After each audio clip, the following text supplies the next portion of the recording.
Okay, very good. Good afternoon to all.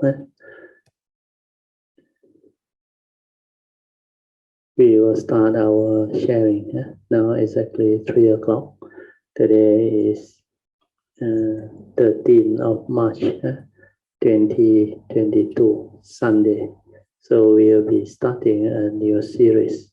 Our new book is the 36th lesson of the Six Patriarchs Platform Sutra. The 36th lesson of the Six Patriarchs Platform Sutra is the transcript book based on a direct transcript from the recording that we make on the 27th November 2016, which is about 6 years ago. And lesson 36 was conducted by me at Wu Ping Jingsa. And we will go through it today. So we will turn to the next page, content. Okay, under the content, we have a preface. We'll go through after this. Then we have the acknowledgement.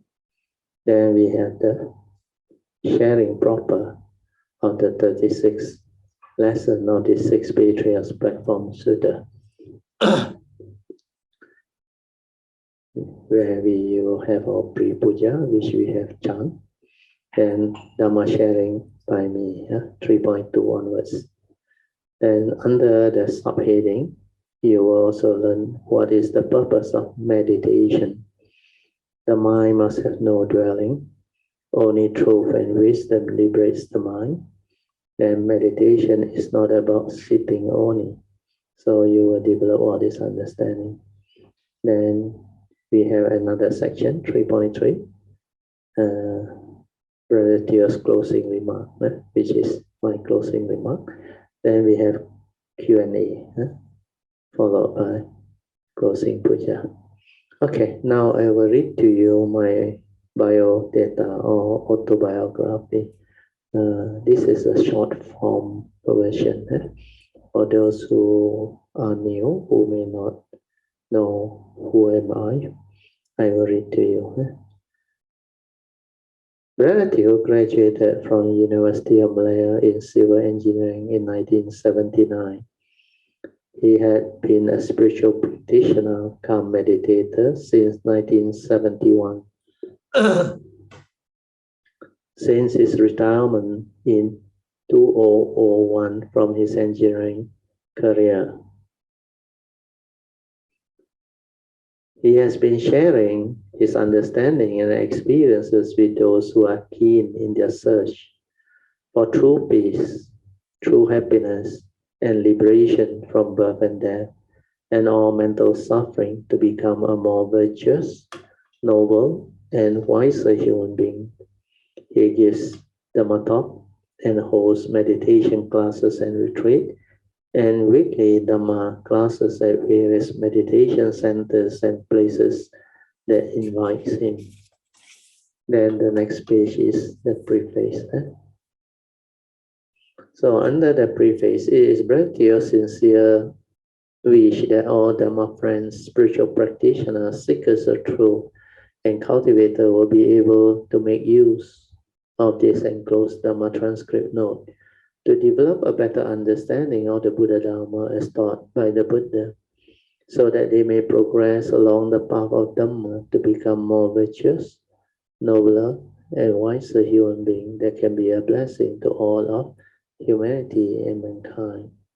As this note will mostly compiled based on the direct transcript from the recording of this 36th lesson of the Six Patriarch Platform Sutra class, dated 27 November 2016. The text is aligned as closely as possible to the colloquial speech in the talk. However, some editorial amendments have been made to the text without distracting from the essence of the talk. With this, it is hoped that readers can adjust themselves accordingly to understand better its true meaning and intent. A good way to do this is to listen to the recording first before reading the transcript note. To listen to the recording, you can download the talk at the below link. TOWP.190415.mp3 or the HTTP link as shown. Alternatively, you can contact Brother Sui An at his email, sang47500@yahoo.com for further detail. I think in the printed version, the blue words didn't appear. So those who read from the text, you have to take note. You can write the blue words in. These 3 lines in blue are missing. So the link is not inside the hard copy, the printed copy. Okay, then the acknowledgement. Acknowledgement is the donor's sincere intent that this Dhamma transcript notes be given free to those who are interested and have the affinity to receive them. I would like to take this opportunity to thank and rejoice in the generosity and wholesomeness of all those Dhamma friends of Kayamita who have donated and or helped out in the transcription, typesetting, typing, formatting, proofreading, etc. to make this free distribution of Dhamma, Dana possible. Special thanks should be accorded to Sister Chi Guat Yeng or Ponchi, who has taken this great initiative to develop her draft transcript for my subsequent editing, thereby enabling this Dhamma book to be printed. By the power of this wholesomeness, may all beings be well and happy, free from all mental and physical suffering and danger. And may there be love, peace, and joy deep within their hearts. And may it also pave the way for the existence of causes and conditions for all Dhamma friends who have donated and or help out in one way or other to realize their good and noble wishes or aspirations soon as possible with metta by me, gratitude. Okay, so now we will come to the actual sharing of the 36th lesson of the 6th Patriarch platform Sutra sharing. So as usual, under pre-puja, I advise we can start the puja now. Compose your mind, develop your faith, and then pay respect mindfully to Lord Buddha. We shall pay our respect first before we start the pre-puja. So this is what normally we will do. Then after that, we recite homage to our original teacher, Namo Pen Si,释迦牟尼佛 3 times, then Namo观世音菩萨 3 times. But now we have extended it to Namo Amitabha Buddha, Maitreya Buddha, Pusen Pusa, Tizawang Pusa, and all the great beings, 4 Pusa. Then after that, we chant the salutation to Lord Buddha, which we have done earlier on, Namo Tassa, all those things, then taking our refuge. Then we renew our 5 precepts which we have done, then we rejoice. Then after that, we pay respect mindfully to Lord Buddha, Kuan Yin Bodhisattva, and all the worthy ones to end the pre-puja. Okay, now we come to 3.2, Dhamma sharing by Brother Theo. So as at that day, today is the 27th November 2016. We will continue with our 36th Patriarch Platform Sutra class. Please turn to page 206 and we will continue from there. So this one is the numbering for that 6th Patriarch Platform Sutra book, the Master Xuan Hua's commentaries. The Master instructed the assembly good knowing advisor. The single conduct samadhi is the constant cultivation of maintaining a direct, straightforward mind in all places. So I put in bracket, this is very important.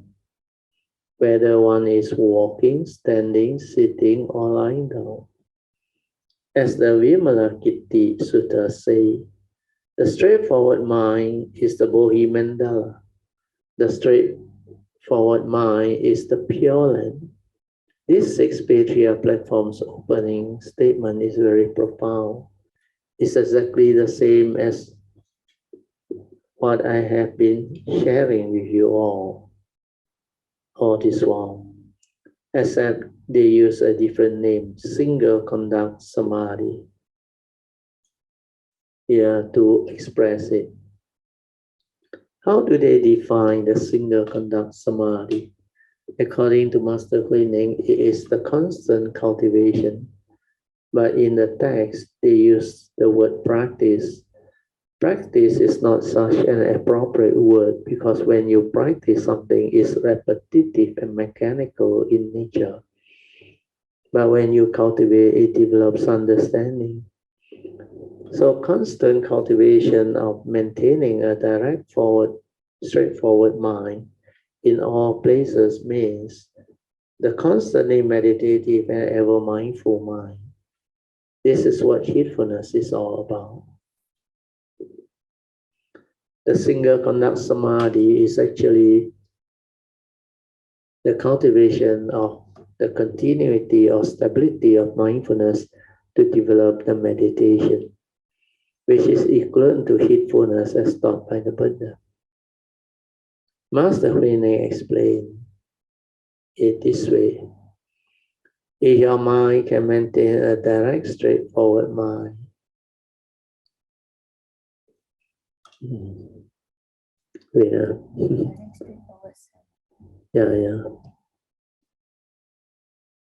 I read again. If your mind can maintain a direct, straightforward, silent mind in all places, this one you must pay attention. While one is walking, or whether one is walking, standing, sitting, or lying down. It includes the in-between movement. There is whatever activity or movement between the four postures. Then he quoted, as stated in the Vimalakirti Sutra, this is a very beautiful sutta. The straightforward mind is the Bodhi Mandala. Bodhi is wisdom. Mandala is a way place. So Bodhi Mandala is a way place where you cultivate wisdom. So Bodhi Mandala, the direct, straightforward, silent mind, is your true mind. That's why you must meditate with your true mind. That is where your Bodhi Mandala is for the Tao Chang. Or study and cultivate the Buddha Dharma, Bodhi Mandala. Bodhi Mandala, the direct, straightforward, silent mind is your true mind. So this one I think you all can understand, of Pure Land. This is a very good and profound Dhamma understanding. This is very good and profound Dhamma. So the Vimalakirti Sutta is a very unique sutta, but it's a Mahayana sutta. You will not find it in the Theravada text. This Bodhisattva, Vimalakirti, is a very wise and very unique Bodhisattva. He likes to come in the form of a lay person. According to the sutta, he has met out with not less than 90 million Samma Sambuddha. And he has a lot of wisdom, a lot of understanding. We will move on. Do not speak of straightforwardness just with the mouth only. If you do that, it means lip service. That's why verbal knowledge is not the real wisdom. If you cultivate verbal knowledge, you will not realize the enlightenment. You can never progress. So do not speak of straightforwardness with the mouth only, while the mind and cultivation are crooked. Do not speak of the single conduct samadhi without maintaining a straightforward mind. Simply just cultivating, keeping a straightforward mind and has no attachment to any Dhamma is what you are supposed to do. The confused person is attached to the mark of Dhamma while holding on to the single conduct samadhi and saying, I am sitting, or I sit unmoving, and falseness does not arise in my mind. So this is a single conduct samadhi. Such an interpretation serves to make him insensate and obstruct the causes and conditions for attaining the way. Because if you hold on to the concept and idea of that single forwardness mind, you can never realize the way. Good knowing advisor, the way must penetrate and flow. How can it be impeded? If the mind does not dwell in Dhamma, the way will penetrate and flow. The mind that dwells in Dhamma is in self-bondage. To me, that sitting unmoving is correct.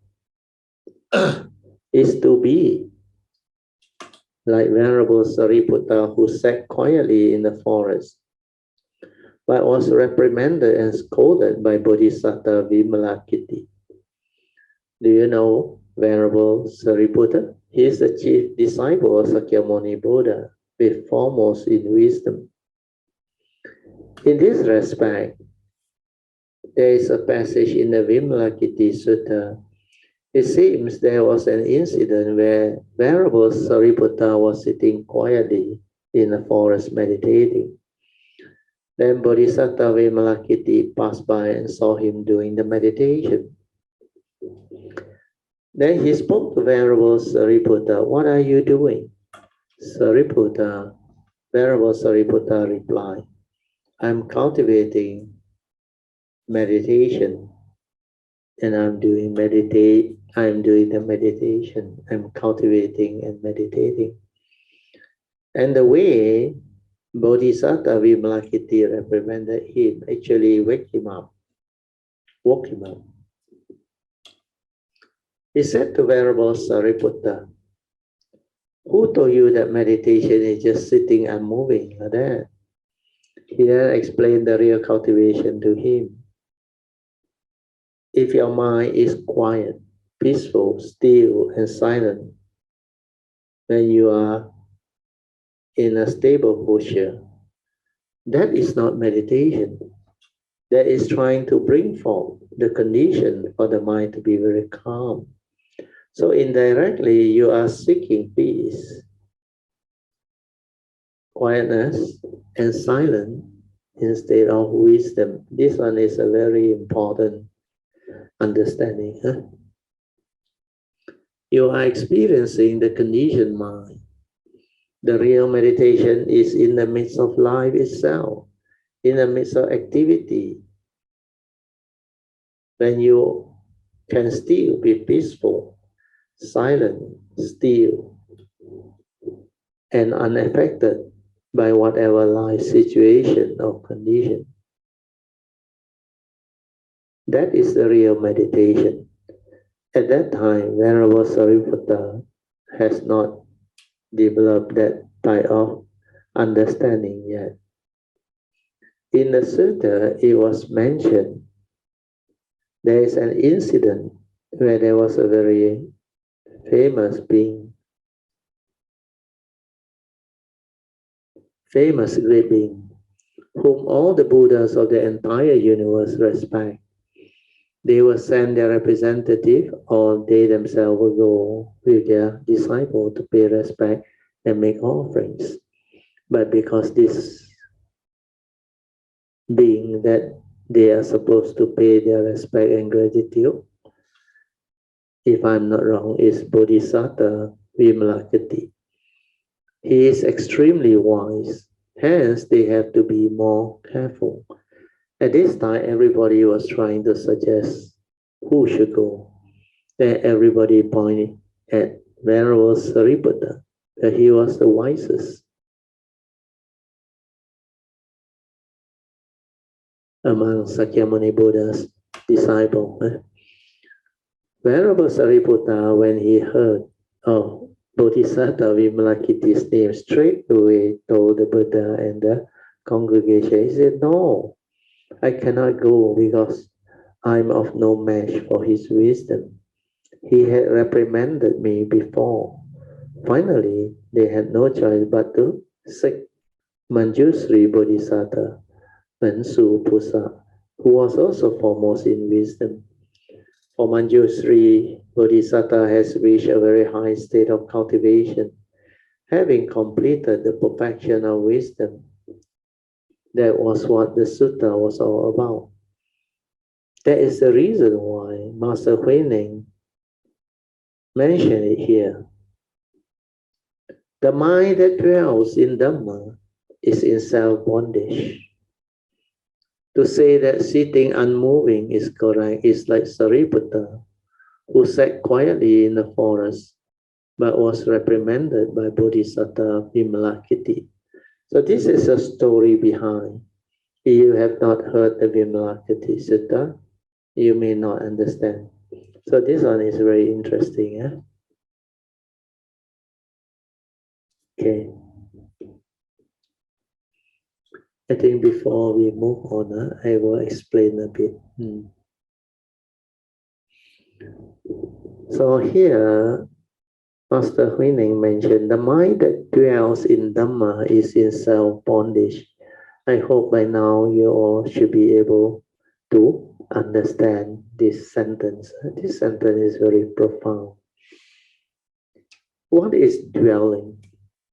To dwell on is to stay there, to give meaning, to get yourself like concerned with or entangled with.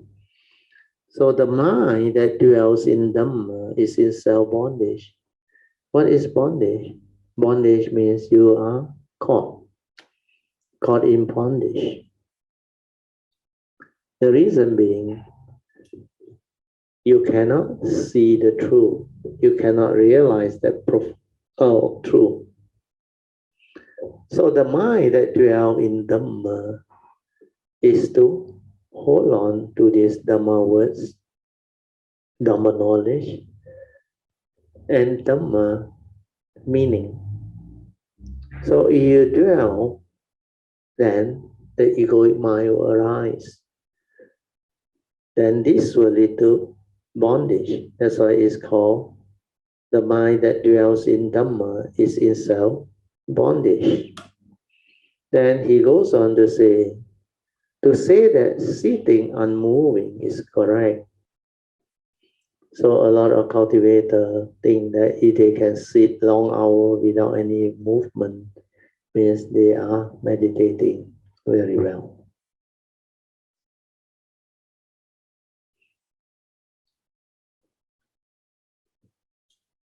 I read the whole sentence, maybe you can understand better. To say that sitting unmoving is correct, it's like Sariputta who sat quietly in the forest but was reprimanded by Bodhisattva Vimalakirti.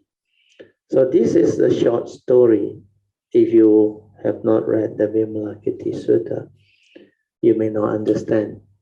Now we shall go into the commentary and see what Master Shenhua said in his commentary. Master Shenhua's commentary: you should not speak of directness and act dishonestly. If you greet rich people with smile and compliment them for saying, or compliment them with say, welcome, welcome. In Mandarin is Huan Ying, Huan Ying. when in fact it's not the person you're welcoming, but their money, their power, and status instead. So that is flattery. If you speak of, if you speak of the single conduct samadhi, but you act improperly, such hypocrisy betrays the cultivator's mind.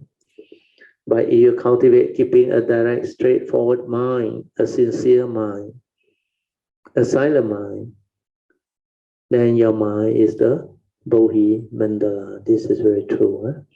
You should manage all your affairs with a direct, sincere mind, with no attachment.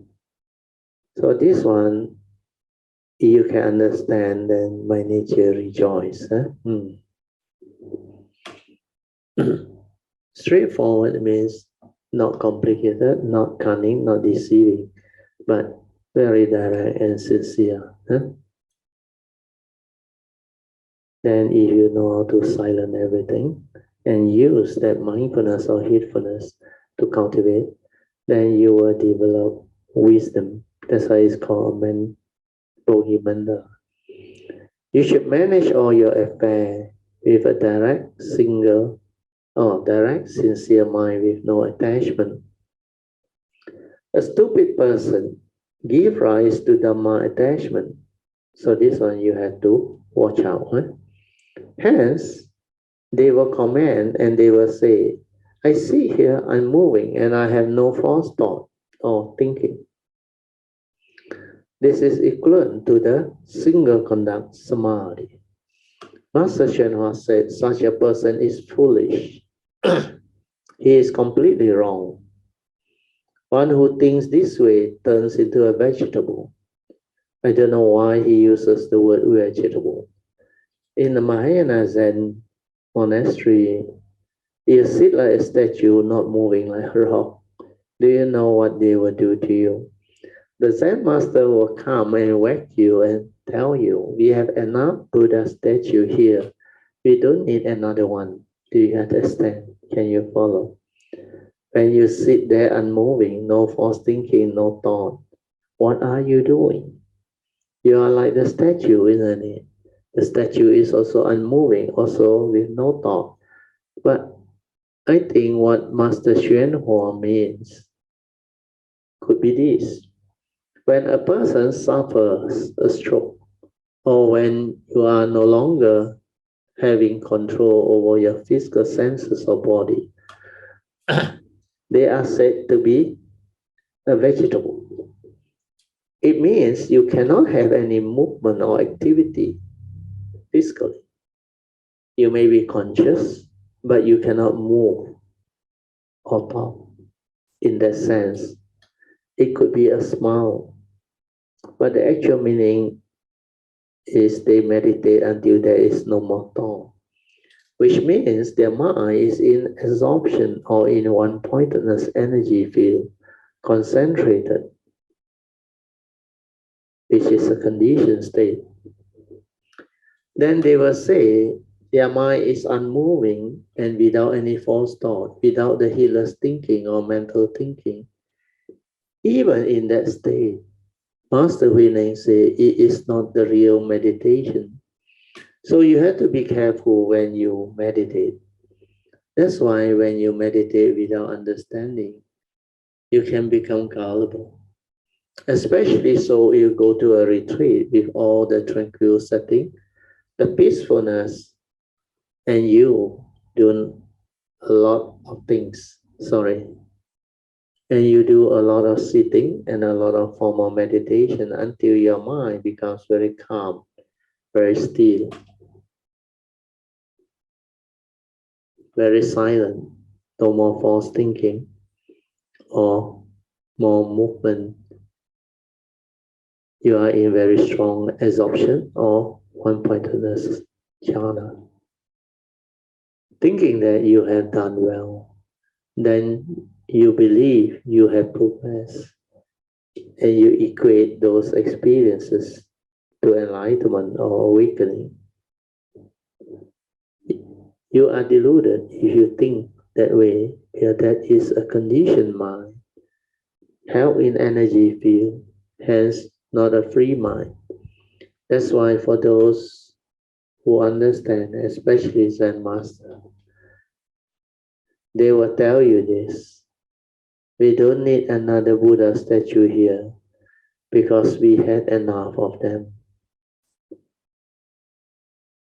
And have you forgotten the purpose of you meditating? So this one is very important. Huh? You must understand the purpose behind meditation. Why do you meditate? Okay, we go to the next section. What is the purpose of meditation? Let us now go deeper into this topic to develop a clearer understanding of what is the purpose of meditation and what is meditation according to the Buddha. Come, give it a try. What is the first purpose? Just now I heard somebody mention something like to see the truth. Who was it? Oh, Miss Lee, right? To see the truth. What does that mean? To see the truth means to realize the wisdom, because only wisdom frees the mind, nothing else.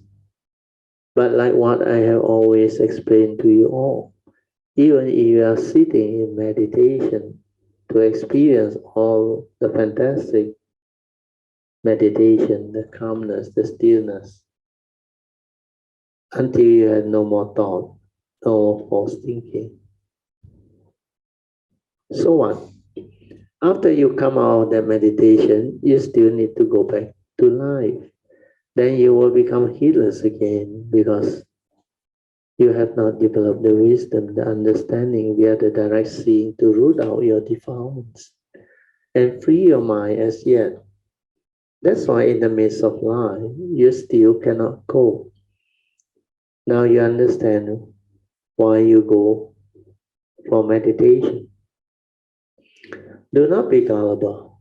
Don't always believe what other people tell you. Nowadays, there are a lot of meditation being taught. Some very well known internationally, and they have this usual 10 days retreat. You join this retreat and due to the rather conducive condition, the beautiful setting and nature, etc., your mind will become very calm, very peaceful. And you can experience a lot of good meditative states. However, for the first two occasions, a lot of people will endure it. Would endorse to it that this particular meditation is fantastic and very good. But then they didn't know that it's just a conditioned state. It's like you experience some beautiful mind state because of the condition there. So what? Meditation as taught by the Buddha is not about just seeking calmness and peacefulness. It's about developing insight into the universal characteristics of nature. To develop wisdom so as not to be deluded by the phenomenal world, not to be entangled by the delusion that arises in your mind. When you are lacking in understanding and wisdom. Understanding this is very important and very fundamental to the whole cultivation. And this is what Huining is trying to point out to all these people in his sixth Patriarch platform teaching. That's why I asked, can you follow? If you can, that is good, and I rejoice. Otherwise, a lot of people will not be able to accept what I said earlier. All along, I've been telling you the same message. You go for retreat just to sit and develop all the fantastic and beautiful meditative mind state, like the jhanas, the tranquility, the stillness, the calmness, etc. Until your mind is like no more false thinking. No more false thinking means no more thought. Then you believe you have done very well because you experience fantastic mind state. You may see nimittas. You can lock onto it. You can build up all the energy, feel, and develop all the psychic ability to see images, which you think are your past life, and a lot of other related things, like you can read mind and read your past life, etc. But to the Buddha, this is not the meditation he taught. This is why he warned the monk at that time. He said, if you train your mind to do psychic and perform psychic, you are violating the Patimokkha monk's precept to show off and impress people with your ability. That's why for those who understand, they will not pay attention to all these phenomena. No point, because without wisdom, your mind can still be entangled. You can still be deluded by what you see, what you hear, what you smell, what you taste, and what you tactily feel and think. The phenomenal world still has power over you, and you can still be afflicted when you conduct the 8 types of First Noble Truth reality,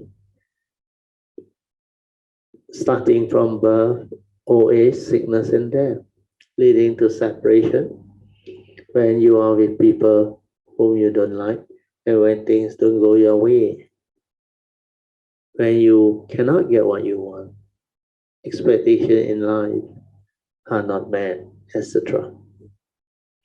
You also fail to understand who are you and what are you. The 5 aggregate of form and mind, they appear so real to you.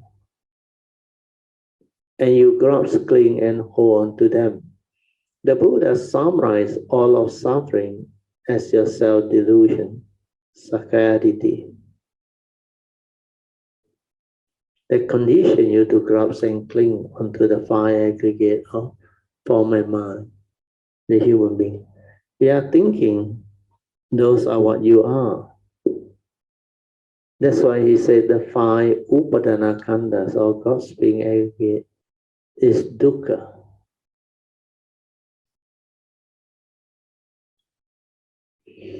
Wait, I have to come back to just now. Now I will read through that part again. That's why he said the 5 upadana khandhas or grasping aggregate is dukkha or suffering. So this one needs some explanation. So this understanding is very important and very fundamental to understanding meditation. You meditate and still cannot understand who you are and what you are, what these 5 aggregate of form and mind are, and how, when you attach, cling, and grasp onto them, suffering comes to be, then you are not doing it right. If you cannot insight into phenomena to realize the universal characteristics of impermanence leading to suffering, and because they are impermanent, condition arising, dependent originating, hence it is not a permanent unchanging entity that you can call this is me, this is I, and therefore all this can be mine. There is no such thing. Hence, if your meditation does not lead to such understanding or awakening, which is wisdom, then it's not the meditation as taught by the Buddha. Then it's just like what they call externalist teaching, 外道.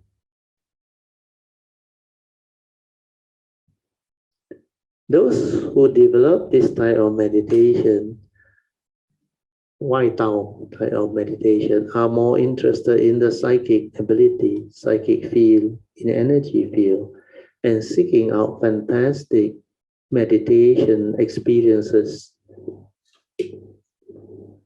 Okay, we shall move on to page 207, third paragraph. Okay, this part is supposed to be neck sharing. Maybe I will stop here for our meditation first. My throat, I need to rest my throat. Just now I must have eaten something. What page shall we say? Oh, page 13. Okay, we stop here for... okay, 13. Page 13, we stop here. And we will have our 45 minutes of awareness-based meditation. Okay. We will off the light. Then you all can have your 45 minutes of awareness-based meditation. Just relax body and mind. Maintain awareness. Then stabilize the awareness for as long as you can. Technically, it's 24 hours. Then after that, silence everything to let the mind settle down until your awareness nature become very stable. Then use it to meditate. Then for those who already know how to develop this awareness, stability of awareness, you can straight away go in to develop the fourth support, which is trust. Silence everything and stay at the heart area and allow your silent mind, the nature, to detect the gateway to your nature. And for those who already know how to do that, you let the silent mind or true mind nature meditate on its own through trust without any interference from the thought process. Okay? Yeah. Now you can meditate on your...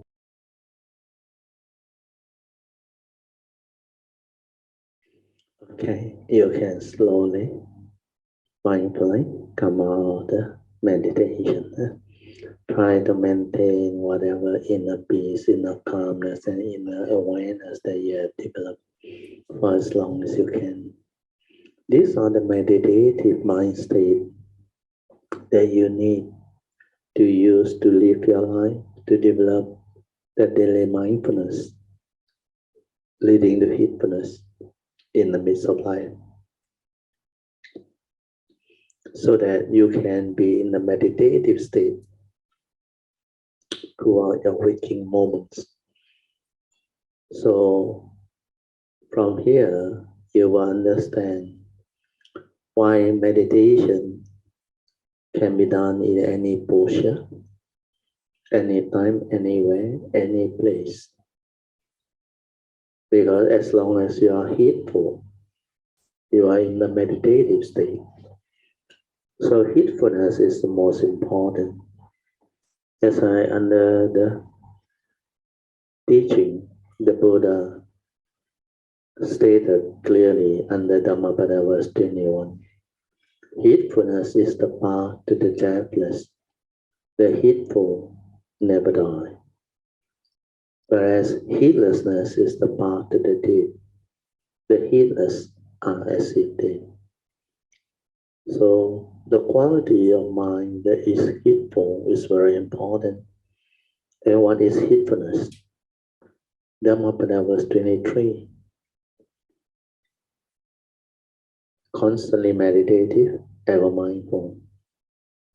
So those who are ever mindful and constantly meditative, they develop what we call heedfulness.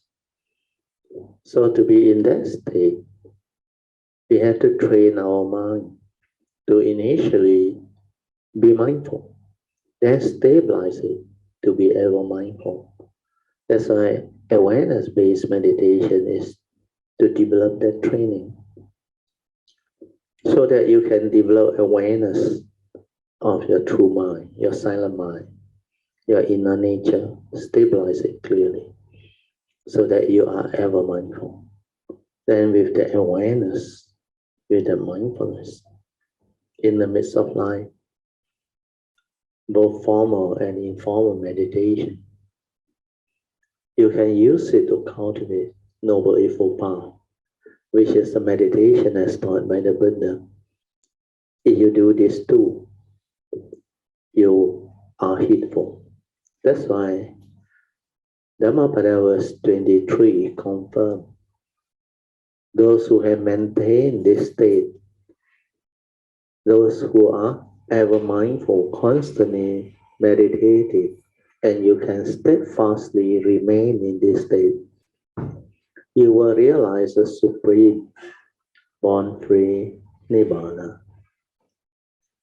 So Nibbana is the awakening, the realization of the unconditioned, the cessation of form and mind. And this is what enlightenment is all about. So hopefully, with this understanding, you will be able to develop a clear understanding of what is the purpose of meditation as taught by the Buddha.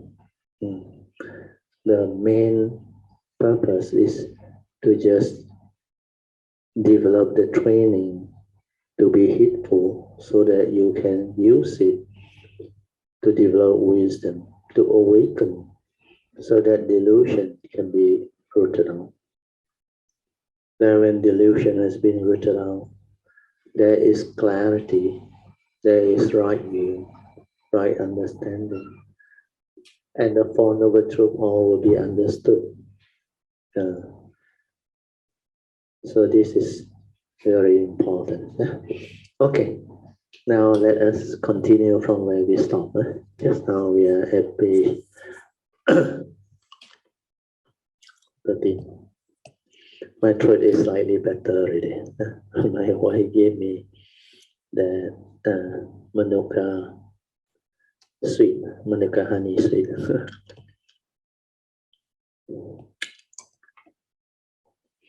Okay. So this word, single conduct samadhi, is very important. If you can understand this word, then you will understand what heedfulness is. So this is another way of putting it. When your mind can develop this single conduct, means there is only one conduct. To be ever mindful. Just as samadhi is unwavering, collected. What is unwavering and collected? The true mind, the silent mind. When it's not distracted by activity of mind, by the thought process, by any phenomenon that arises. That is samadhi. Just as samadhi can allow us to see things as they are. So single conduct means the mind is always in this state of clarity, ever mindful, constantly meditative. This is a single conduct samadhi. Okay, so now I will read on. According to the Sixth Patriarch Platform Sutra that we follow at that time, basing on Master Shen Hua's commentaries, there is this paragraph. A stupid person gave rise to gave rise to Dhamma attention by saying, I sit here unmoving and I have no false thinking. This part we have gone through. So this is what they think is single conduct samadhi. So people who say that, he is completely wrong. One who thinks this way turn into a vegetable. We were here. Now you understand. That's why when you don't have the understanding, you think meditation is just sitting, unmoving, means what? Like the statue. But you can be like the statue very good, but there's no thought, unmoving. But our physical body is different. It has a consciousness trapped inside. It has the senses. So our six senses, together with the consciousness trapped inside, can allow us to be conscious. Conscious of what we hear, what we smell, what we taste, what we tactily feel, think and see. So this ability to be conscious can cause us to stir our mind, react to sense experience. That's why we cannot be like a statue. So most people, they force themselves not to move, like sit like a statue, unmoving. Some achieve it by going to concentration, jhana, samadhi, a conditioned mind state. And through this, they thought they are meditating. And some use it to develop psychic ability. Of course, when you are in that state, especially in deep absorption or one-pointedness, concentration, it's like you don't have any false thinking. But that is not heedfulness, because you lack awareness inside there. And yours is not the one that is born of a free mind. Free mind means your senses are there, your consciousness is there. If you want to know, it can know. If you want to perceive, it can perceive. If he wants to allow whatever to arise, then that respective consciousness that arise, take for example, seeing consciousness, it's just that consciousness. And the awareness will understand. In the seeing, it's only the seeing consciousness, no one to see. The wisdom is there, the understanding is there. The ability of the mind to have the ability to develop the direct seeing, to understand all this and awaken is there. So this is where the big difference is. When you meditate with understanding, you become different. You can develop the wisdom to awaken. If you do not have this understanding, you can become gullible, like what that sentence tried to say. A stupid person gives rise to Dhamma attachment. Where you attach to Dhamma, you hear the word, you want to imitate what the word interpret. You say, I sit here unmoving, and I have no false thinking, thinking that you are in the state of single conduct samadhi. So people who say that he's completely wrong. One who thinks this way turn into a vegetable, or they call like a statue. The way should flow without obstruction. That is the real one. Means a free mind that accords and flow without obstruction. So I put there, what does it mean? If you have wisdom, you will know how to accord and flow. See? You will not resist anything. If you stop your thought, you turn into a dead ash and rotten wood and become useless. That's why you cannot force your thought not to move or think. Stopping your thought means suppression.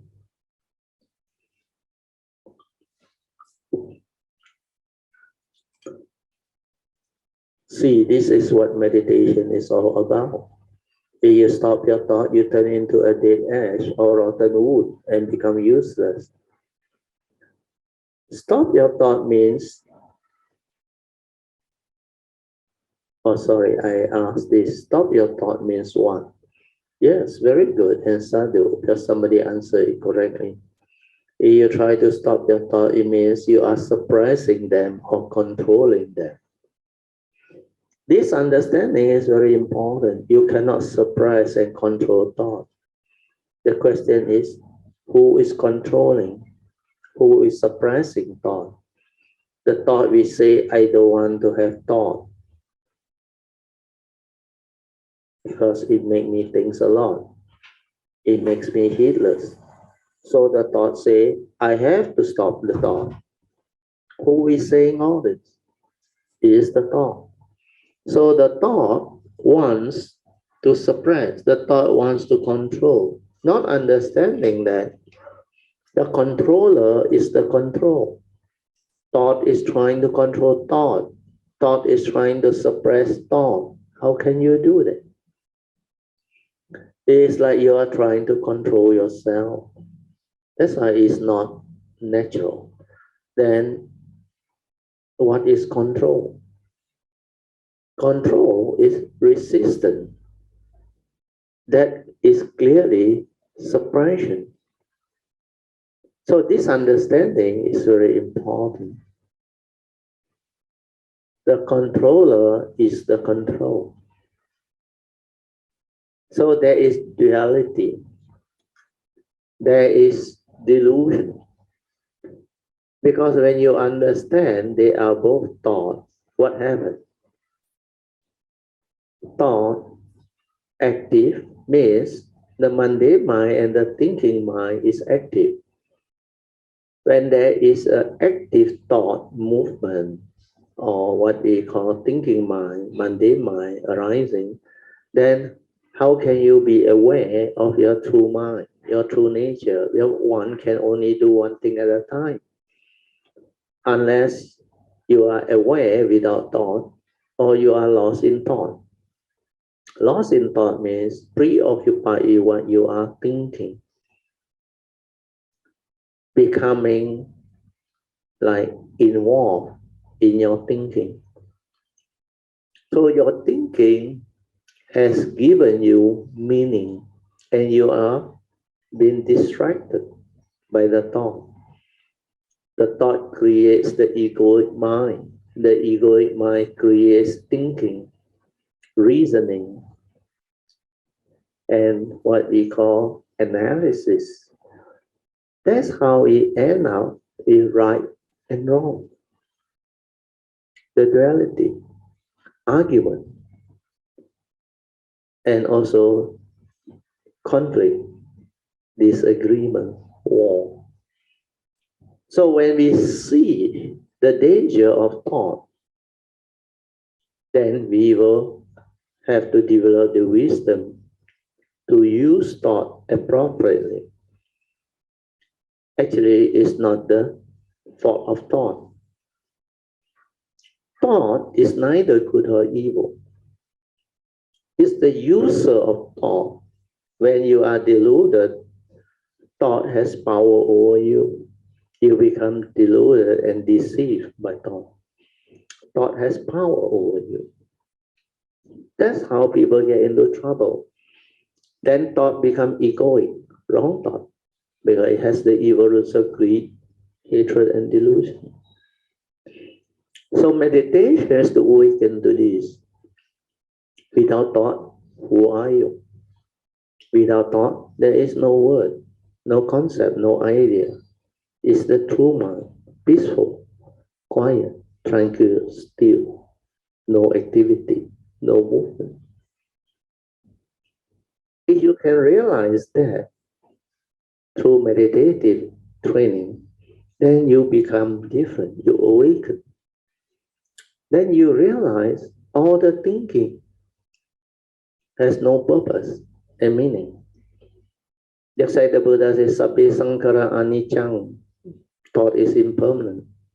It come and go, it arises and it passes away, it's condition arising, cause of phenomenon. And because it is impermanent, it come and go. It is not a permanent, unchanging entity. It is without the ego. So if it's not a permanent, unchanging entity, then we know this, what they call conditioned world, has its own boundary condition. Is governed by nature's law. The nature's law of cause and effect, dependent origination. The cause of effect part can include the moral factor or moral causation, which leads to the law of karma. Then the law of truth means karma niyama, chitta niyama, then dhamma niyama. These three nature's law. right view are very important. When you understand this, then thought cease to have power over us. But there is such thing as life. We can live life actually. But the user of thought must have wisdom to understand all this, see all this. Then with that wisdom, we can allow the form and mind to act with wisdom, following the Dhamma way. That's why the teaching is about Noble Eightfold Path. Right view leading to right thought. We have to use the thought appropriately. The user of thought must have wisdom. So when right thought arises, then it will condition right speech, right action, right livelihood. That's how the Noble Eightfold Path flows. Then this right thought is born of right view. That's why the enlightened being, the noble ones, the Aryas, they will have this wisdom which conditions right thought. And from right thought, right view, from right view, the whole noble eightfold path fall into place. That's what meditation is all about. Okay, so we go back to the sharing. So now we go to the next paragraph. If you don't have violence and anger, there is no need for suppression and control. But if you have violence, anger, emotion, and fear, then you try to control them yourself. What are you doing? Trying to do all this. You are being stupid, isn't it? Whereas the fact is, you are violent, you are emotional, you are selfish, and you have fear. That's why you must cultivate until you have developed the wisdom to liberate your mind. Then there is no need for control or suppression. Then naturally, when you have the wisdom, there is no need for control or suppression of thought. The reason being, thought is just a thought. Like what I have told you all before. Thought is neither good or bad, just like money. Then why do you say money is the source of all evil and thought is the one that causes you to be heedless? Is this the reason why you want to control and suppress thought? That's wrong because it is the user of money that is more important. For the user of thought is more important. If you have wisdom, there is no more problem. You don't have to control, you don't have to suppress. Thought can just arise due to respond to memory. And what is thought? Thought is condition arising, dependent originating, impermanent, not real. If you grasp and cling and hold, it leads to suffering, meaning you grasp and cling at the wrong thought. But if you don't grasp and cling and understand that thought is just an instrument for you to use to live life, then it will be different. Because you will know how to use it appropriately with wisdom, with understanding. Then what happened? Then thought become your friend. It will serve you well. Then you can make use of it to arise the appropriate right thought, the wholesome thought, following Noble Eightfold Path, based on right view and right understanding, which is wisdom. Then thought become wholesome, thought become beautiful. Then you don't have to control thought. When there is no wisdom, when there is wisdom, there is understanding. There is a movement where it doesn't deludedly, there is no movement because it doesn't deludedly lash on anymore. If you don't cling, it doesn't have to think anymore. Because there is no more fear, worry, anxiety, and delusion. It understands, it sees things as they are, it accord and flow, and it can be with all things. no more rigidity, no more resistance. Thing is just the way it is. That's why with this understanding, the whole of meditation and cultivation become very different. Now can you understand? So here is a very complete explanation, but I must add in another point which I used to share with you all. If you know how to develop awareness-based meditation, then when there is this fear, worry, anxiety, sorrow, lamentation, and anger arising in you, these are wrong thoughts. These are negative emotion with the evil roots of greed, hatred, and delusion. But if you know how to be in the meditative state of awareness or heedfulness to allow all this state, negativity of mind state, to arise and let it be, and finally dissipate or cease, then you came to a very profound realization that anger was never me, fear was never me, sorrow, lamentation, insecurity, phobia, they were never me. If they were never me, then why should I control it?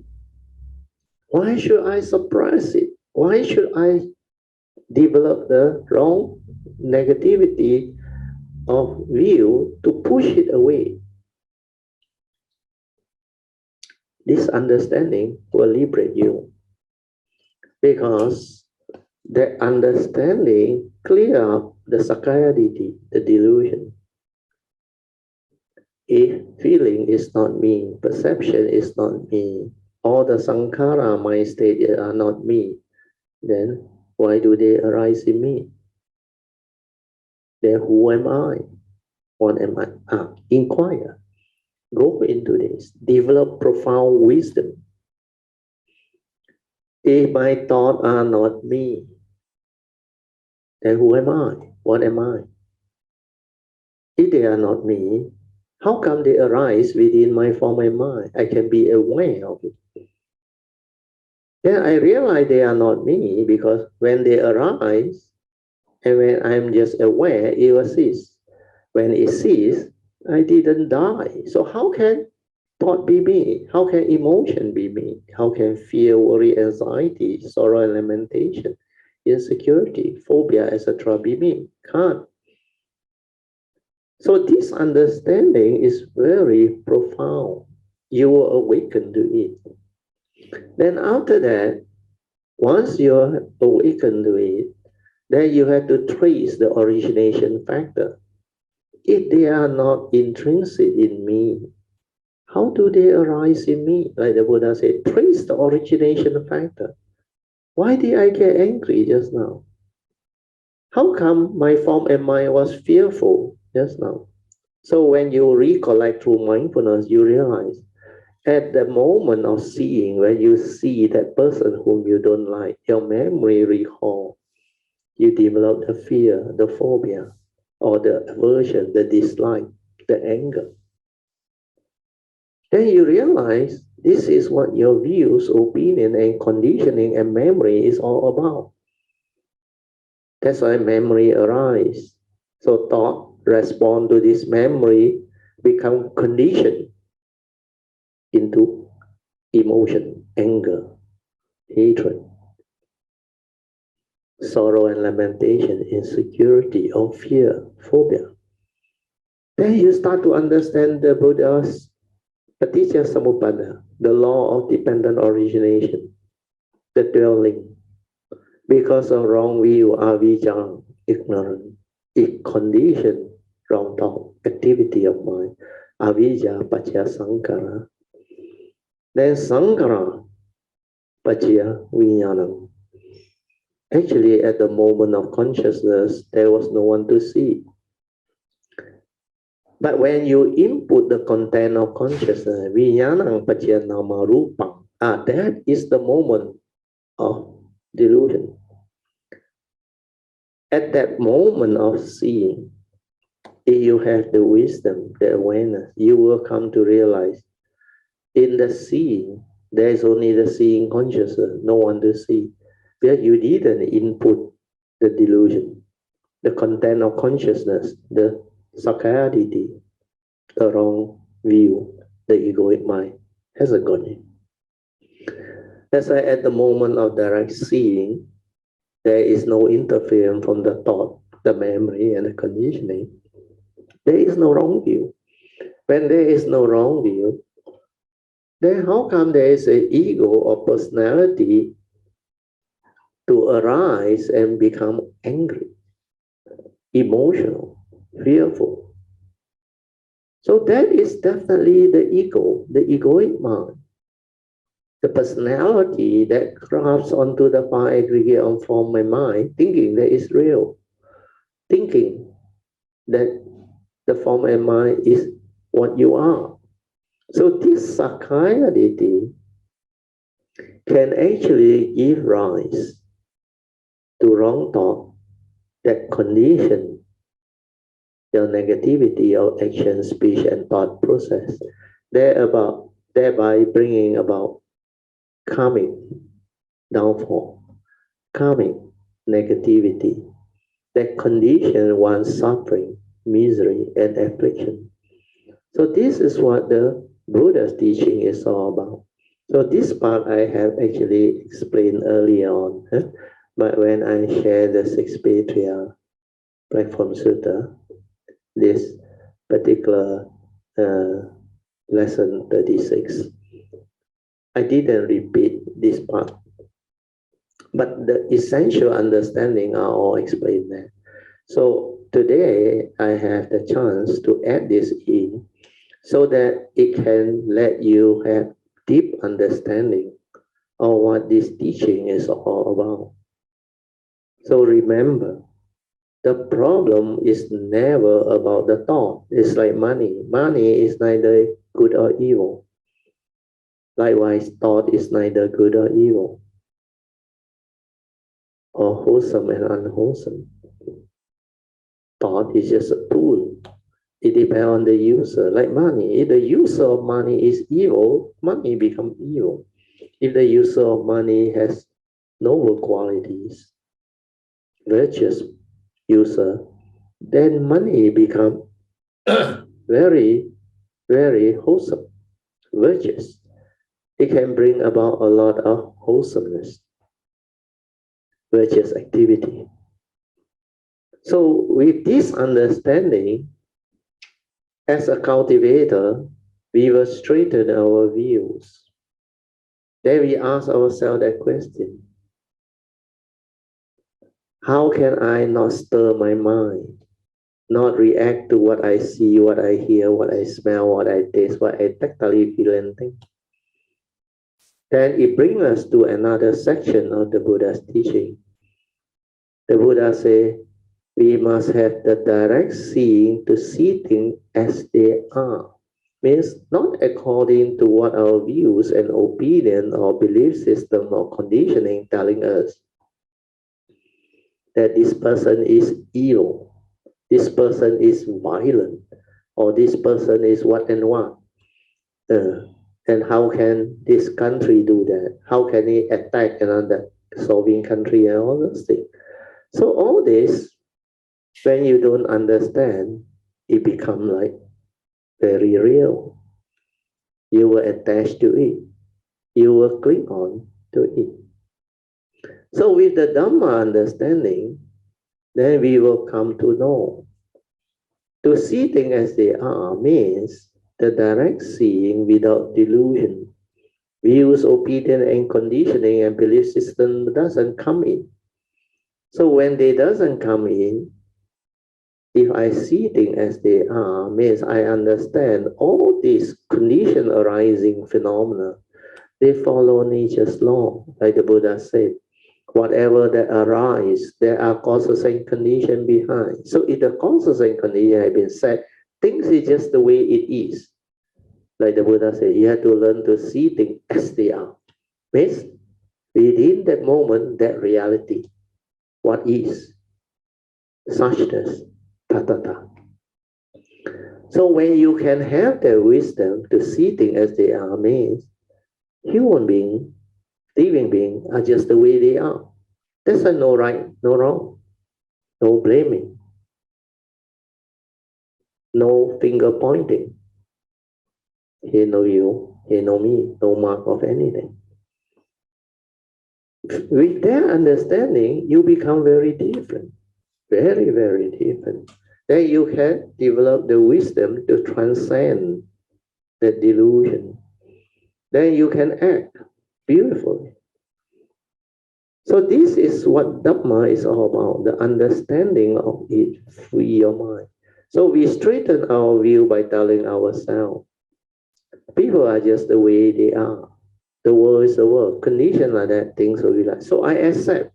Within that moment, that reality is already fixed by all the causes and conditions. So I accept.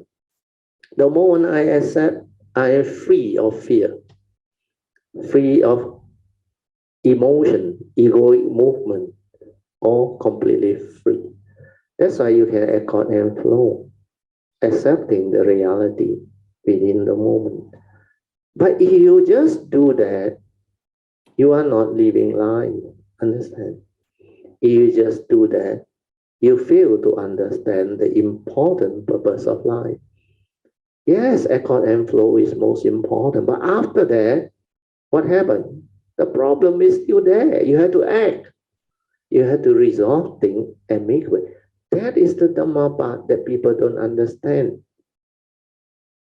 You have to respond with what? With wisdom, with understanding, following the Dhamma way, noble eightfold path. That part is where the application of Dhamma is. You can do that with all this understanding. Because today I want to make it very complete for you all to develop the understanding. Then your Dhamma understanding become very penetrating. Then at the moment of sense experience, you will not stir your mind anymore. You will not react and complain anymore. But you will still know how to act. When there is condition, you will act accordingly. Means dependent on people's condition. If there is condition to help, you will help. If there is condition to express something, you will. But if there is no condition, you just let things be. Because the world is not what you think. There is no mark of self, living beings, of others. There is no mark of life, Dhamma, everything. Under ultimate wisdom, it is not what living being think. The mundane mind cannot understand. All this, if you don't have the Dhamma, the wisdom, you will get trapped by the mundane mind. Because the mundane mind is the instrument for delusion when you don't have the wisdom, the Dhamma. Why did I say that? Because this mundane mind, its property is about thinking. It thinks a lot. It makes one heedless. And the thinking comes from what? Knowledge. Knowledge of what? Good and evil, right and wrong. So this knowledge creates duality. So with this knowledge, it tries to act. Act according to what? Memory, views, opinion, conditioning. That's why it starts to reason. It starts to analyze. Analysis and reasoning come in. Then it starts to argue. Then it starts to arise misunderstanding, conflict, instigate people and all those things, like the media. So a lot of things that is happening within society, within our civilization, if you don't have the Dhamma understanding, you will be trapped, you will be conditioned, you will be affected. Then you become part of the totality of that egoic consciousness that argue and continuing stirring the condition for the decay in the totality of consciousness. That's why to free, to have peace, true peace, the individual must change. Unless each and every individual, at least 1% of it, had this wisdom and understanding to live, to free the mind and liberate the mind, to live in peace through awareness, through wisdom, then this 1% is enough to actually turn the totality of consciousness around. Because the ability of this pure thought, pure consciousness to actually liberate the mind of sentient being is there. But we need that critical mass, which is about 1%. It's still a long way. Now we don't even have 0.0000001%. So you see how difficult it is to have a condition where more and more people have this understanding. Then only the world can be free of conflict, can have true peace. Not talk about peace.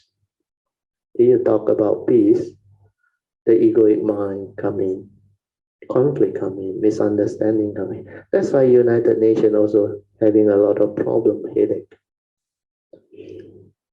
Even the developed country, they are also not sincere in their intent. Then more and more country is being influenced, conditioned. Out of fear, they toe the line. Then some being oppressed until they got no choice, they fight back.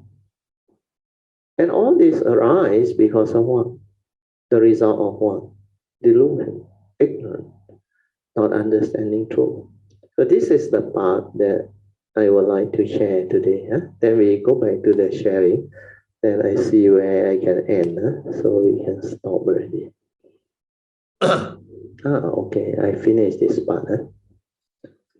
Okay, then I read on a bit. That's why all of meditation usually starts off with this wrong understanding. When you don't have the correct understanding, you will do it wrongly. Where you think thought is the problem. Thought is the one that makes you heedless, that create the division and all those things.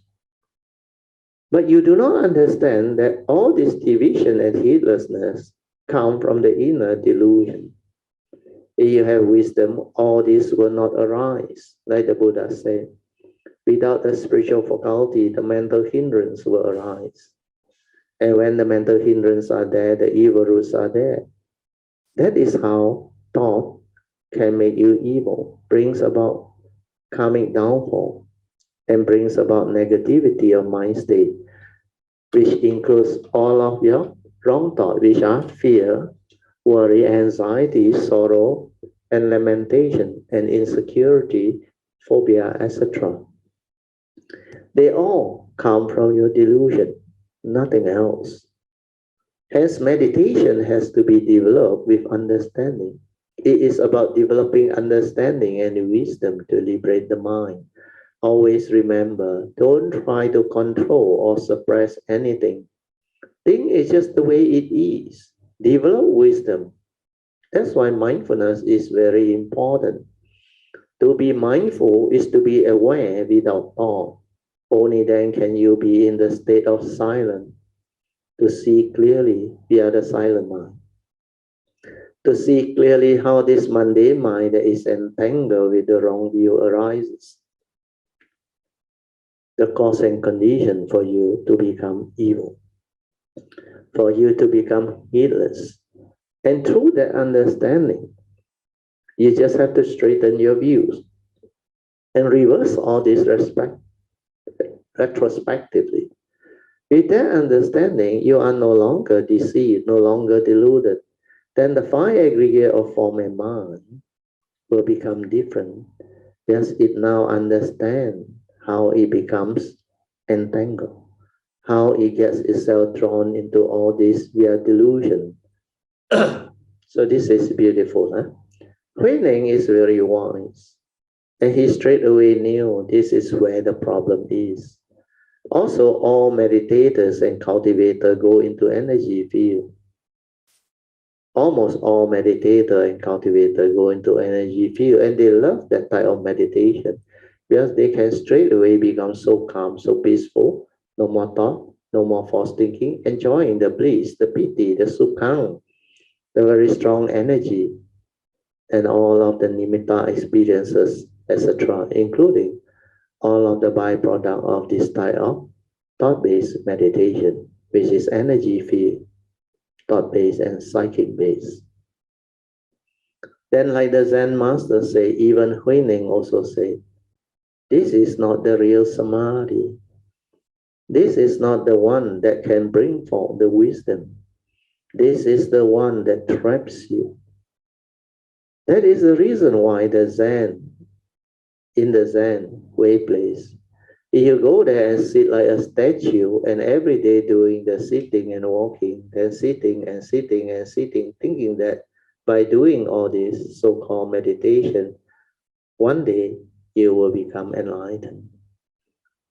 Then they will give you the frog analogy. We are telling you, if by sitting you can become enlightened, then all the frog would have become arahants, enlightened beings. Because they also sit a lot. It's not the sitting, it's the development of wisdom. When the Zen master know that you are doing concentration or samatha meditation, they will come and hit you and tell you, we have enough Buddha statue here. We don't need another one. Now can you understand? That's why daily mindfulness is very important.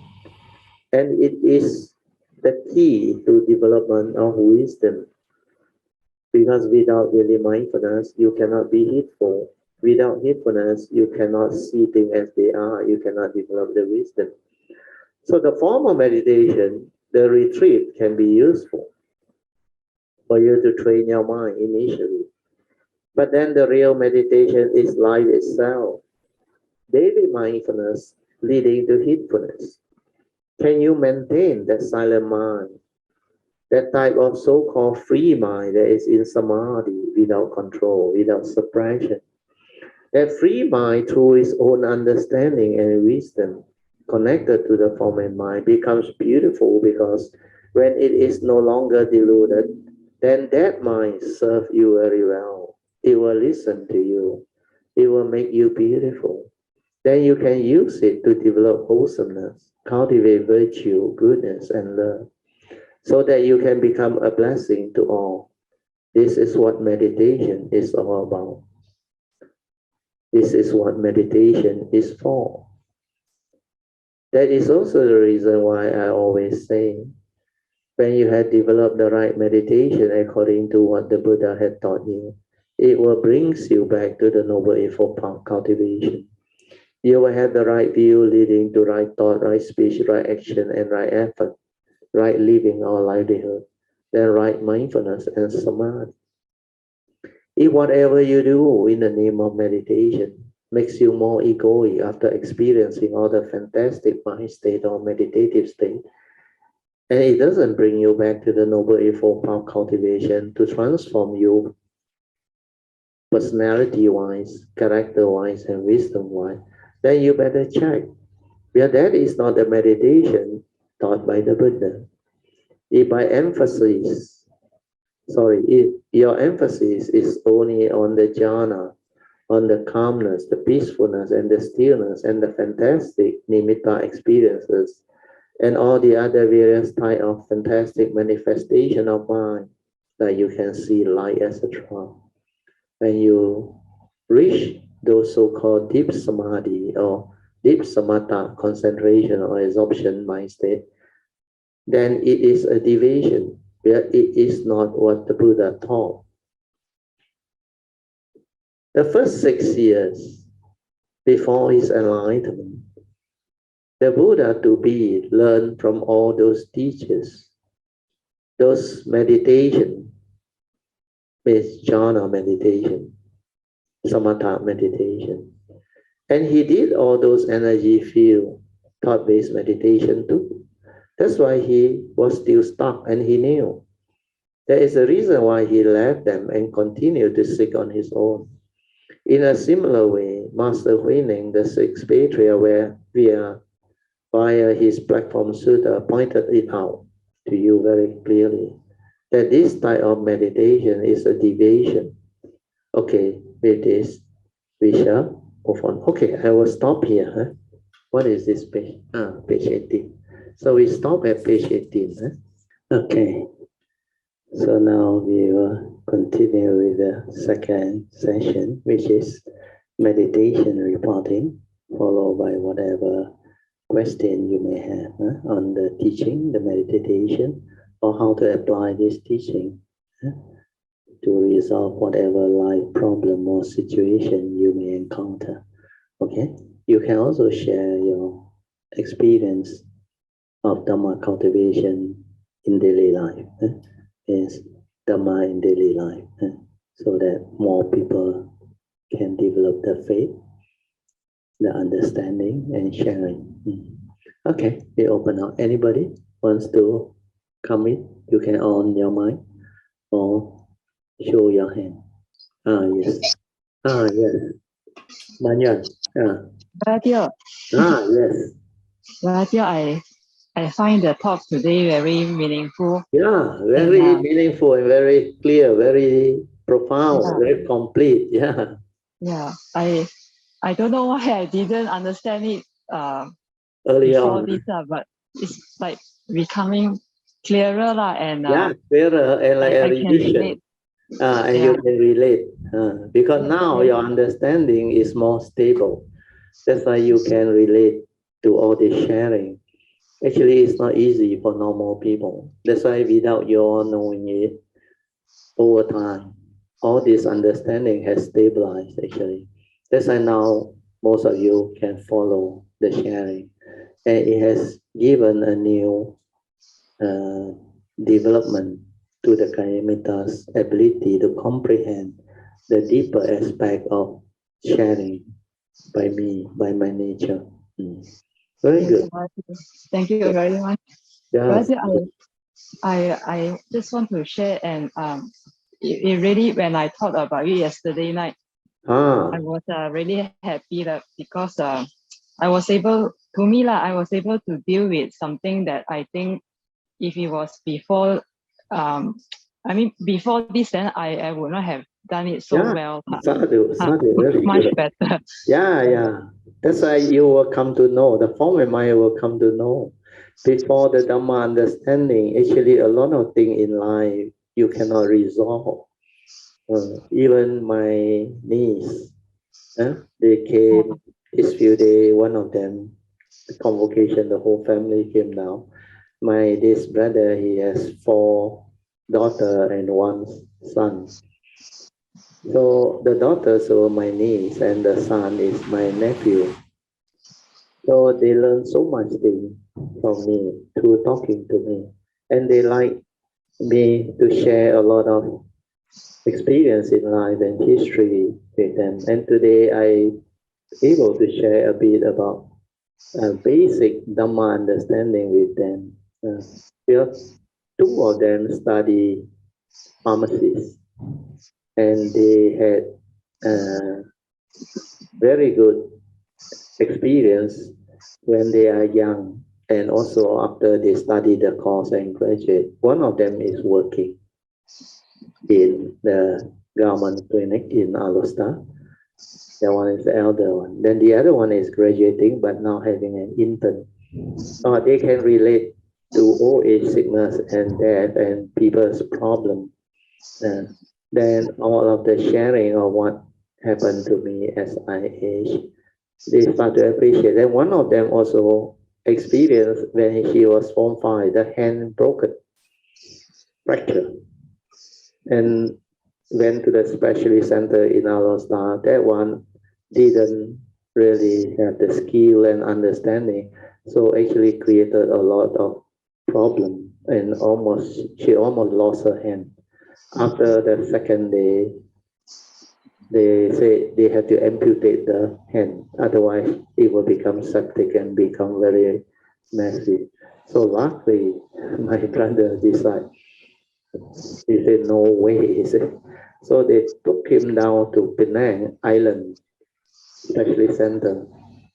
And that surgeon, the orthopedic surgeon, or the specialist, happened to be my classmate, but they didn't know. Only last night they told me Island, then Dr. Chow, I say must be my classmate, Dr. Chow Chong Che. Where he also long time there. I think he is one of the major partner, owner of that specialist center. So it was like a small world. And luckily they went up and see him and he said, no, this thing can be like, you can still recover your hand, not a problem at all, no issue. It's the understanding of it, like Dhamma. So when you understand, you recover. And he really fixed it back for them, and they were so full of gratitude. That's why when she relayed that to me, I rejoiced. I say, yeah, that is what life is all about. And the other one study IT, and there's one still studying, I think, still studying. So they were beautiful, young, and willing to learn. That's why even without Dhamma base, when I explain how the immune system went down, they understand. I say human being when they encounter a problem, they worry about the problem. They become very stressful. They become like very miserable, insecure, worry, project their thoughts. Then when they come out to work, a lot of stress. Then they say, yeah, they have this understanding. They say a lot of young kids nowadays cannot sleep, insomnia. I say, yes, they were pharmacists, they know. And all those drugs that people prescribe to them, sometimes they need to caution the doctor who give the prescription because they learn pharmacy, they know the dosage is not correct and all those things. So luckily, the doctors, they understand, then they're willing to change the prescription. That's why you need check and balance and all those things. And because they were exposed to all this, they learn very fast. So I say, when you have this negativity of thought process like fear, insecurity, it's very eerie. It's a negative energy. It lower your immune system. Oh, they can understand. I said that's why they succumb to very severe type of traumatic illnesses like cancer and all those things. So all this is a result of not understanding the mind. So I say this is the Buddhist teaching, the Buddha's way of explaining the reality of life and existence.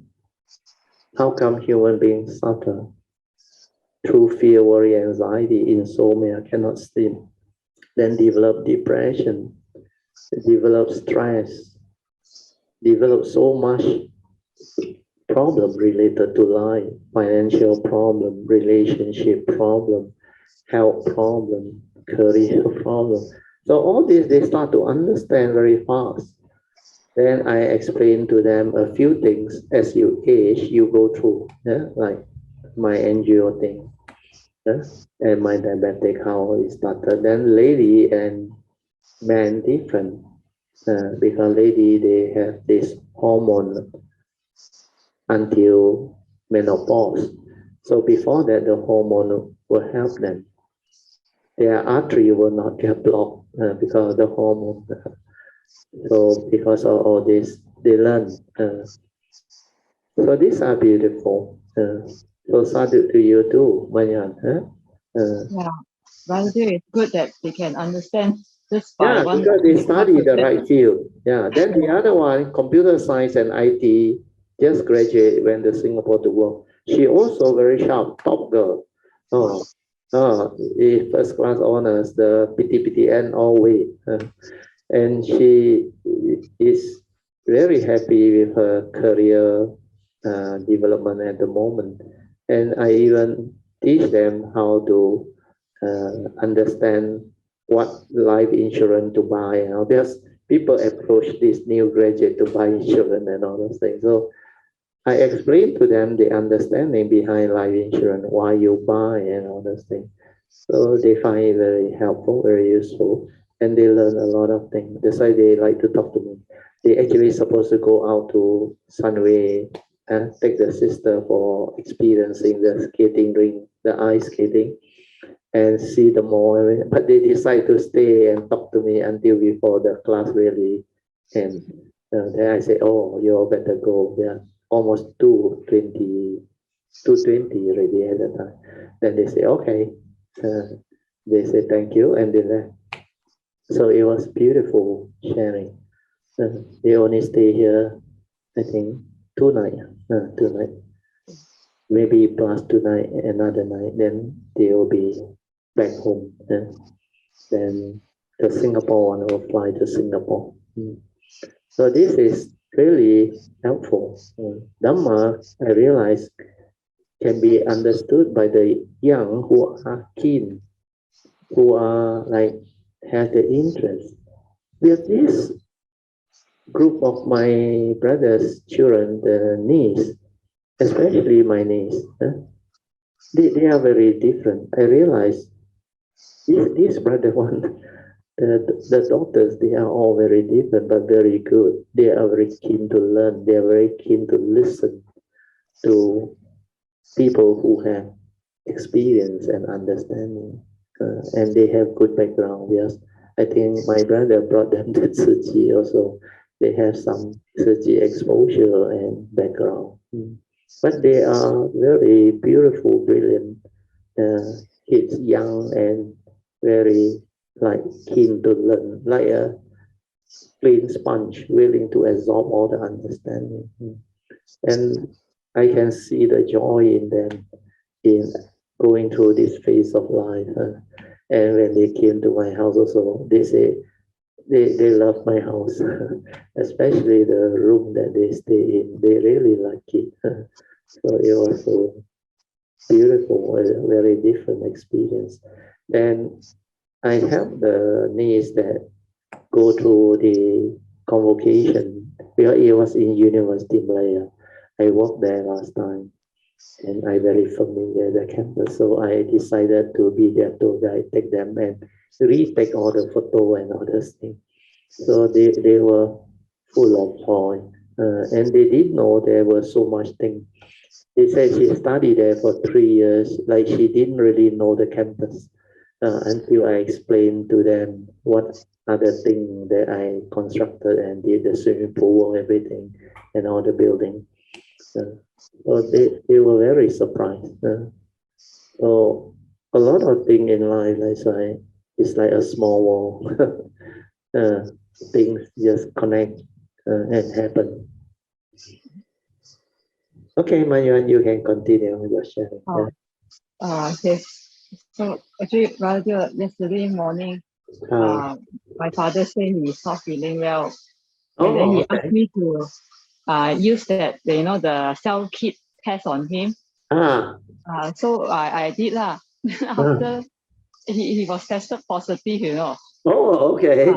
So then when after we know that the result, I could feel the anxiety in me coming up already. Definitely, and then is your father, and he's already quite elderly.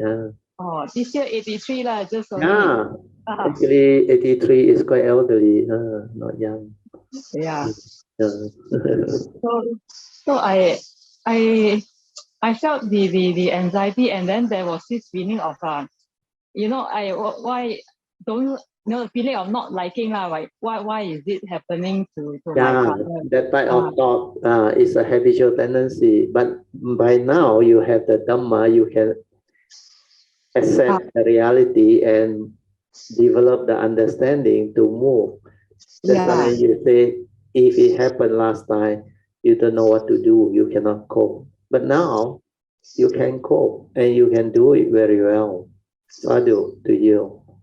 Yeah, I know of that feeling coming up, but then it's like I put it aside, then I asked my father, I mean, he also know like he has to quarantine in the room. So he went up to his room, and then And then I called the hospital lah, to ask what to do lah, because I know not everyone can go to the hospital now. Yeah. So they actually tell me, if there's fever only, or if there's cough, then don't come to the hospital unless the oxygen go lower than 95. The oximeter reading has dropped. Yeah. True. So then only can go to the hospital. Yeah.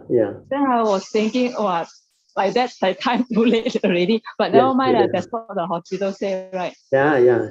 Actually, the advice is good. Yeah, that should be the procedure. Well, most of the cases now is 99% mild, category 1 and 2. Yeah, but then I was just thinking, because my father is high risk group lah. High, they call commodity, or what, I forgot the name. But luckily my father do not have those like diabetic, high blood pressure. That one not really lah. Means not so high risk. Not so, but only the age. The age is only the age, high risk category. Oh, good. So not so bad. So he went to his room, and then I go and do my other work, Yeah. I can still mop the floor lah, boil him some, very good. Yeah. I just keep on doing other work lah. I didn't then I like every now and then I ask him to test his oxygen to see whether it goes that one very important. Yeah. Then after lunch, when I tested that, the oximeter show like 94, 93, 92. Okay. Maybe something wrong. Then I test on myself. But when I test on myself, immediately it shows 97. When I go back to him, it went back below 95, So then I said, now time to go to hospital already. Then I see him also like no energy, and then when he talk halfway, he doesn't know what he's talking already. Like no words coming out. He cannot. Yeah. So okay lah, then go to the hospital lah. Yeah. Went to emergency.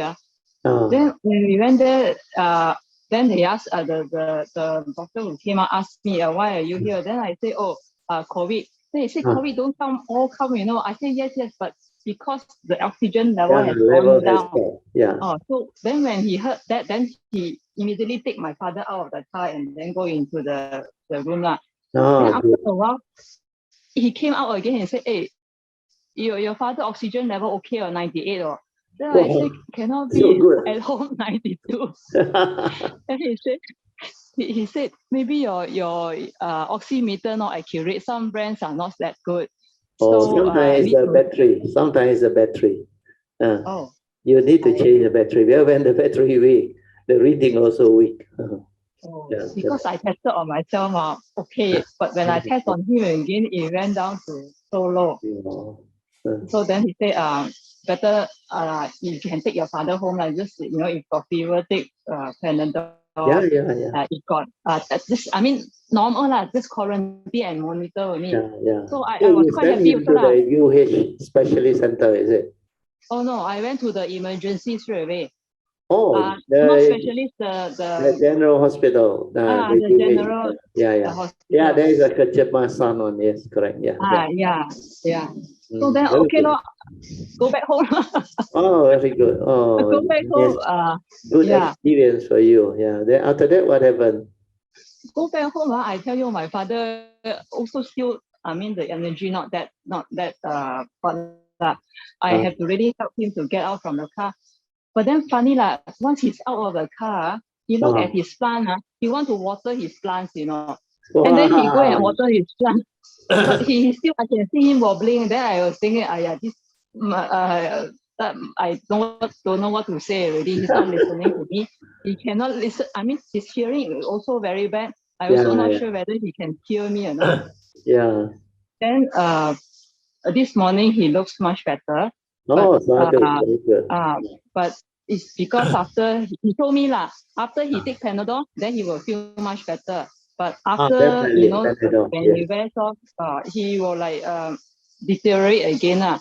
So I asked him to let that last time you still give me that one box blue color, the Chinese Pucha, yes. Pucha, I don't know what is it. So I let him see. He say, what is it? Then he said, Lian Hua Qing Lian, yeah, that one correct. So after he saw the box, he read. Then he said, this is very suitable for me. Yeah, he said, he should take. Yeah. He said he will take, but then until now he hasn't taken. He said that he wants to take the Panadol first. No more fever, then only take. Okay. Can also, but I actually I feel like I want him to take. Why suffer so long? Still don't want to take. But he never mind. So I also don't want to argue like you say lah. Yeah, no need to argue. Yeah, he's your father. But brother, they were very funny because yesterday when I feel anxious, I could put it aside. Then later on, there was another fear coming up, because I also afraid that I will kernel from him. COVID, that fear, the thought. That fear. And then I keep telling him, because his hearing is really bad. When I told him he cannot listen, he will walk near to me. Sometimes without the mask, he also forget now. So when he does that, immediately I can feel already fear coming up, irritation coming up. Sadhu. Means now you are more aware. Then later on, after talking to him already, after I walk off for a while, then there's some, I don't know whether this is good. I told myself, if kena lah, doesn't matter ma. I mean, every day now, in fact, brother Teo, my office, every day you will hear someone. Sure, what new cases on, Yeah, now it's like everywhere. Yeah. Someone sure will kena, Yeah, the last 2 days, I received phone call from, my brother told me that my sister also kena. Then there is another brother, the wife and him also kena COVID, but mild. Yeah. So now very common. Very common. Yeah, very common. Yeah, my staff also kena, like 3 of them already. Omicron. Yeah. So then I was thinking, you kena lah. Why when you look at the fire, you feel so scared? Because we have reached the pandemic to endemic phase. So they realize the one with serious side effect or serious symptom are very low, very low. I think 1% or less. Even the 1%, some are in category 3, some 4, then 5. So the 99% is category 1 and 2, very mild or without symptom, asymptomatic. So it should be a lot more safer. That's why the hospital capacity, they can still cope. Most of them can still cope. But a lot of brought-in death too, brother Teo, like hundreds every day. The statistic is every day got people die, but people attribute to COVID.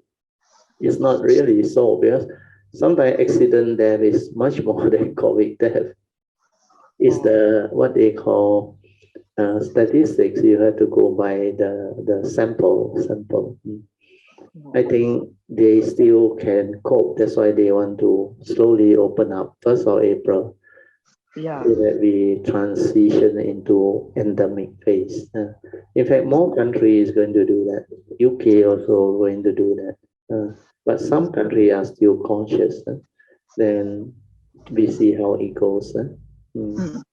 Actually, in fact, the nurse, when I was in the hospital, she told me, most of them, the staff there already kena. Yeah, because once you kena, like your father, there is this antibody inside already after that. So that's a good thing. Public immunity will become more and more. In fact, it's also a sign that the pandemic is tapering off. Yeah, when more and more people kena and recover, means 99%. So these people has like very good natural immunity already. Very good natural immunity. And this is like another, not to say booster, it's another very strong antibody type of immunity that developed through natural contact with COVID. Which is very good. Yeah. Yeah. But during this duration, there are a lot of other things that like I also asked my father, can you please put on the what you call it, the campus so Yeah, that the campus, yes, the mask and all those things. Yeah. no, Yeah, the it's diaper. useful for elderly people. Yes, yes. Yeah, Useful. but he don't want to. I can understand. At first, I was really irritated because because he couldn't get up in time to go to the toilet. No strength. Right? So sure, I know They will pee on the bed or what? Yeah, it's yeah, on the expected. floor. Yeah, on the Then floor. I asked him to wear. Don't want to wear. So again, I got irritated. But later on, then I was thinking, don't want to wear. Why you want to force me? Yeah, why you want to force? He's your father. Yeah, you will understand. That's why he will allow you to have love. Then you will know how to take care of him. Yeah, very funny, right? Very, very good experience. Sadhu to you. Yeah, that's why you learn all this at this age is very good. Because last time you also help your auntie, huh? Was it your auntie? My auntie, the one bedridden one. Yeah, that one I tried my best to help. Yeah, I remember you contacted me and you told me you pity her, then you went and look after her too. I don't know how well I did I just did my best that time, but I don't think it was you must have done very well. She's very happy with you. That's why after she passed away, she decided. Before she passed away, she decided to give you the car that she owned. Yeah. So those were signs that she is very happy. Because only you, the only one who really care for her. She is not married, isn't it? Not married. Me and my mom. But brother, that one I want to share with you. After she passed away quite some time, one day I got one dream, I saw her the way she act was very because her personality is she talk a lot and then like very loud person. But in that dream, she was not like that, Yeah, totally different. Totally different. Yeah. Like not to say down, but then like not calm also, but like don't know how to quiet. And then she was at my those Bank Negara we have resort. She was with me there, and then very funny. She turned to me and she said, Manuel, you don't have to worry about me now. I am okay now. I'm not sick anymore. Yeah, Sadhu. You know why or not? When the consciousness leaves the body, you feel free, no more suffering. Yeah. Death is like that. The consciousness depart, and really the consciousness don't feel anything. That's why she wants to transmit the message can only come through the dream, and you will receive it. So it's very good. Yeah. The time when I wake up, I was very happy, though. Yeah, sure. Yeah, very happy. And then my mother, until now, from there until now, whenever she dream of her, it's always happy dream lah. She told me, like they go shopping lah, they go makan lah. These are the frequently they call the good habitual tendency. That's why it will arise, which is normal. Sadhu, very good. So there I feel consolated because definitely, Sadhu to you. But that's very good. Yeah, but actually, I just wanted to say thank you very much because there was another friend recently. She just told me, before that she never tell me she got a brain tumor. Oh, quite common, yeah. Yeah. So, she can be considered as quite a close friend in the bank. Because when I joined, she was one of the few. First person I know lah. Oh, okay. In Bank Negara. Yeah. So I wanted to tell her, maybe don't be too negative about it. Yeah. Have to accept, then do what you can to actually move on. Life is still precious. But I realized that if I say like that to her, it's not easy for her to Definitely, because she don't have the Dhamma. That's why you must wait for appropriate causes and conditions. Yeah. Then only you can share. But initially, when you want to share, you must give some example. Then only they can like listen. Then they are willing to actually give it a try. You can give example like last time your auntie also same unhappy, speak very loud and all those things because bedridden and can't come to terms with this reality. But later on, after people start to care for her, you all starts to help her. She developed joy, and life can become better. This type of example can actually give them better understanding of life and faith. Then they are willing to give it a try. If others can do, why can't I? Because the other thing is later on you can even share your life. Choose to be happy despite what you have. There are other people also have similar condition or worse, but they have the understanding. They choose to be happy. Life is within the moment, moment to moment. Are you happy? Are you peaceful? Why can't you be peaceful? Moment to moment, life passes by. You can choose to be happy or to become miserable. If you continue to be miserable, means you think the wrong thought. That's why it conditions you to be like that. But you decide to recall the happy moments in life, like gratitude towards people who have helped you before, and recall the good moments in life. All this can bring about joy. And believe in karma, that you have lived a good life and you have done whatever you can, whatever generosity or wholesomeness or assistance that you have given to others, you can recall and recollect all those things. And for Kayamita, they can recall all the spiritual cultivation, the spiritual trip, and all the beautiful sharing. So these are good conditions to arise the good mind state. So these are further possibility of understanding and exploration that you can go into. Manjat, Sadhu. I was just wondering how to speak to her. Yeah, slowly. All this possible where you have the ability already. You personally have some form of experience, and the Dhamma understanding has started to become more stable. That's why with all this, you can start to develop the ability to help people. Mm. Especially you say she is close to you. Because when you joined Bendagara, she was the first to actually get to know you and maybe you get to become close friend. Very good. Sadhu. Yeah.